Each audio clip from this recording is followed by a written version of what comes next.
Hey guys, this is Jenga here from J-FIB. As many of you guys know, I recently got the opportunity to go see Kim Taewoo live in concert.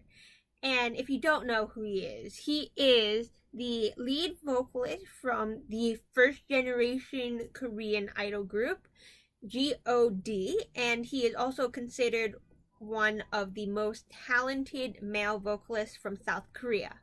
And so he recently had his concert tour called Night of Soul with Super Session. And Super Session, they are this mixed group of really talented artists. There is, and let me read this, Youngju Song on the piano, Hyunbook Young on the saxophone, Big Yuki, who is a Japanese artist, on the keyboard and synthesizer. There's also Randy, I'm actually not sure how to pronounce this, Randy Runyon on the guitars. There is also Sang Min Lee on the drums. Dukre No on the bass, and Sori Kim as the kind of the chorus, the backup vocalist. And the concert was organized by an organizer called 7,000 Miles, and they're actually the ones that brought Taewoo to the stage back in 2014 during his first US tour. And the tour only had 2 stops, Washington, D.C. and New York City. I was really hoping to go to both of them, but I couldn't really afford the travel money to go down to Washington, D.C. So I just went to the New York City concert, and it was held at this venue called Le Poison Rogue. I hope I'm pronouncing that right. It looks French, and I've never took French, so I don't know how to pronounce it.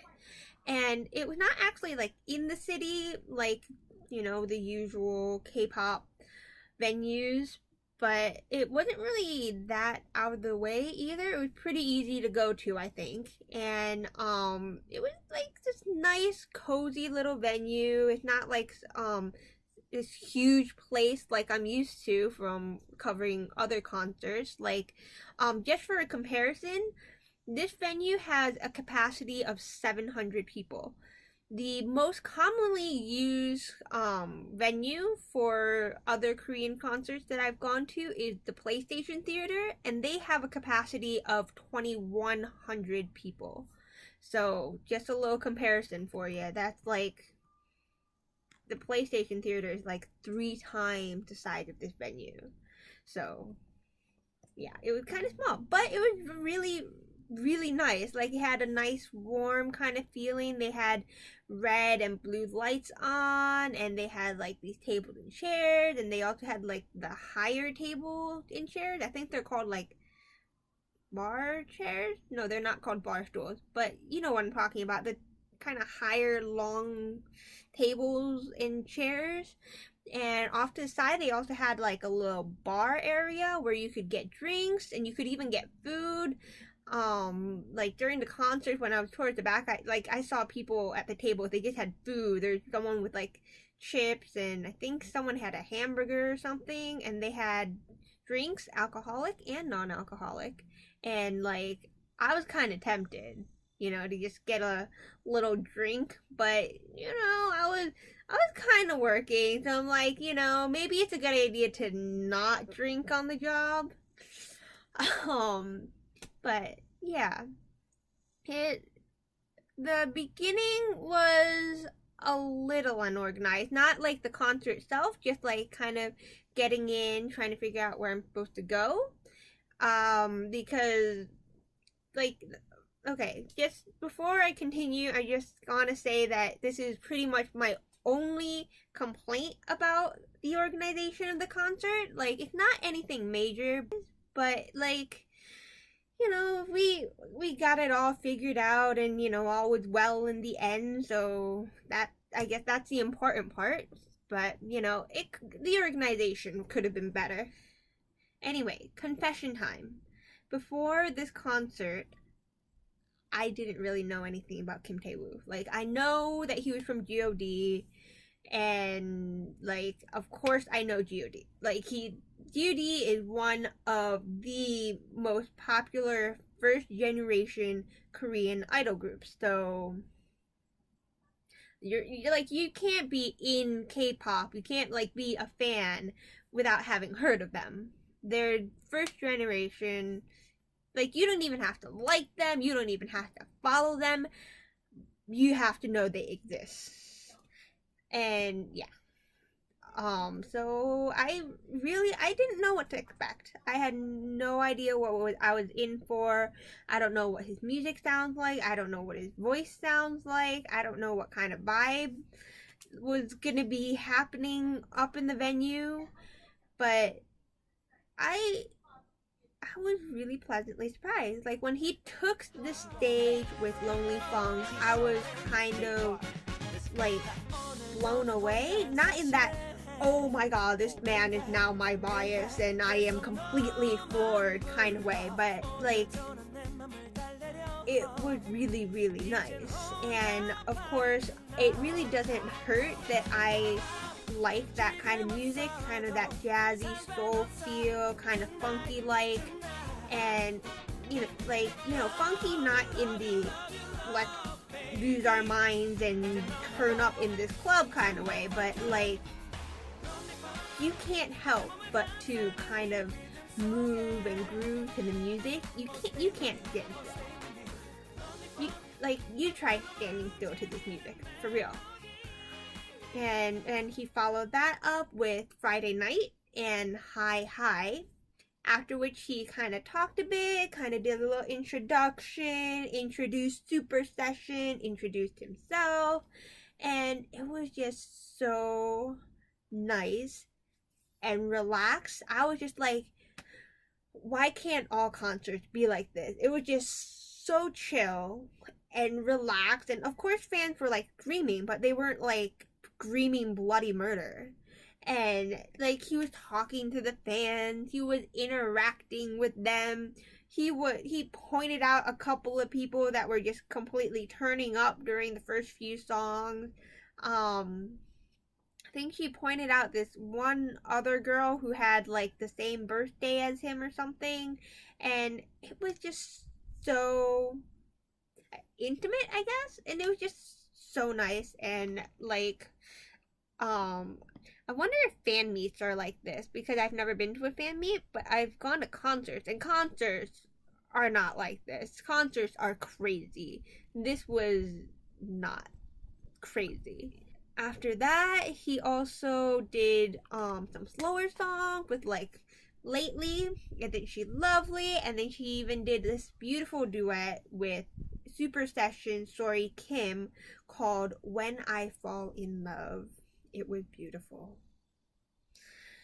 And then he had an event which I know would never happen any other, like a K-pop event. It would not happen, I swear. Before the concert, they had the audience write down their name and phone number on a piece of paper, and they put this all in this little basket.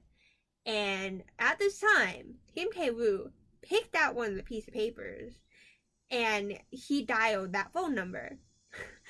Actually, he almost used his own phone, but we don't need fans getting a hold of his phone number, so he ended up using, I think it was one of the staff members, because by this, like, okay, so media, we're only allowed to do pictures and official pictures and videos for the beginning part of the concert. So by this time, like, I couldn't do any official photos, so I just kind of went to the back so I'm not blocking the people in the front row. So I couldn't really see who handed him a phone. I think it was one of the staff members, so he used that person's phone. And he called her. She the girl whose phone number got picked was actually kind of right near me. I swear, he was probably like not even 4 or 5 feet to my right.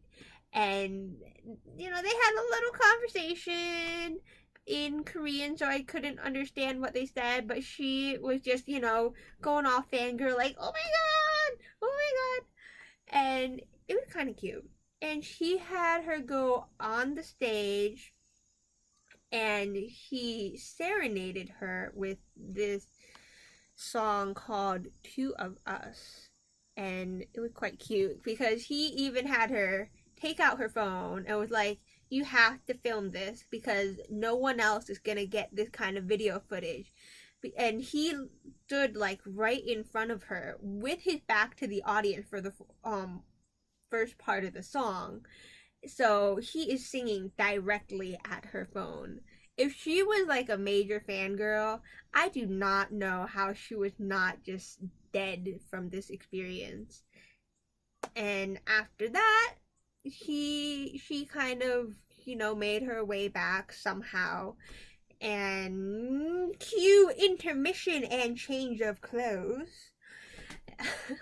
And during this intermission, like, Super Session was just jamming out with good music, good vibes. It's all good. And really not much, okay, I can't say not much happened, just nothing extremely exciting happened. After that, he sang To Mother, Love and Remember You, Fly, Road, One Candle, and Love Rain. And it was all good. All good music, all good vibes. And then after that, he wrapped up the concert with a cover song for the encore, New York State of Mind. And boom, the crowd went crazy. The ending was really nice. He even had the audience sing a little part for him. Like, it was really interesting. He had each section be like a pitch, and he just kind of like went around, and it was really amusing to watch. I wish I could I had taken a video of that because it was really cool. And like, despite the fact that everyone was pretty much screaming each time he pointed to each section, it still had this really like chill, intimate vibe, and it was really cool. So, like, Kim Taewoo, whoa.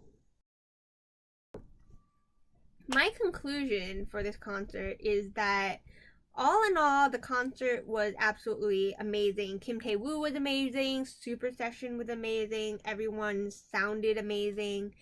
And, like, there were a few organizational things that could have been better.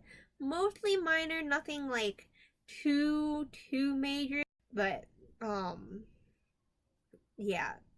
I would give this concert, like, an 8.5 out of 10 overall. The concert itself, the performance, the organizing the venue itself, it was all really good. Points were taken off really just for small organizational behind the stage stuff. So I would definitely go to another one of Taewoo's concert. I definitely would, go to a concert organized by 7,000 Miles because, like, they were good. Like, regarding the audience, just organization stuff. Just work on that a little bit. Okay, and bonus story for anyone who has actually made it to the end of the video. I don't know how funny you guys are going to think this is, but I thought it was hilarious.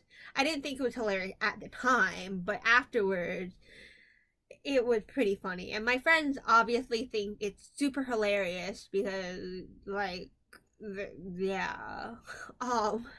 Anyways, awkward moment of the night.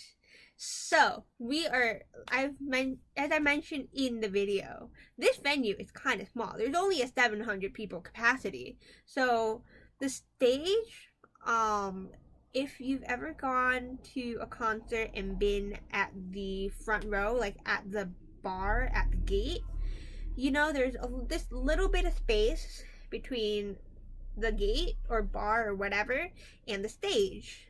And here is usually where the media hangs out.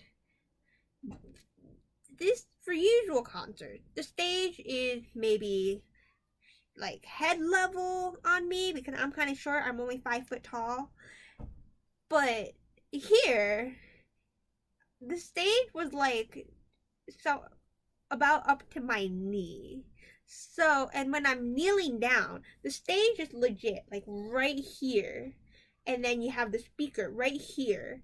And I'm like, because stage bar media area, I'm right next to the stage, crouching down so I'm not blocking the view of the people in the front row taking pictures.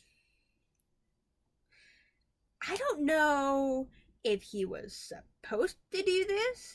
I feel like he should have kept himself behind the speakers. But no. During one of the songs, I don't know if he was excited. I don't know. But he came to the front of the stage. Like I said, there's not a lot of distance between me and the stage. So his foot was right there. I'm looking up with my camera, and the only thing I can see is his crotch. I couldn't even see his face. I was like unintentional crotch shot right there.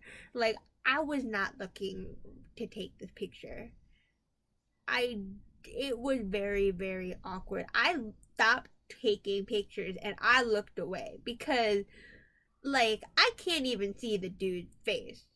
All I saw was crotch. I couldn't even see the dude's face. It was all crotch. Good time. Good times.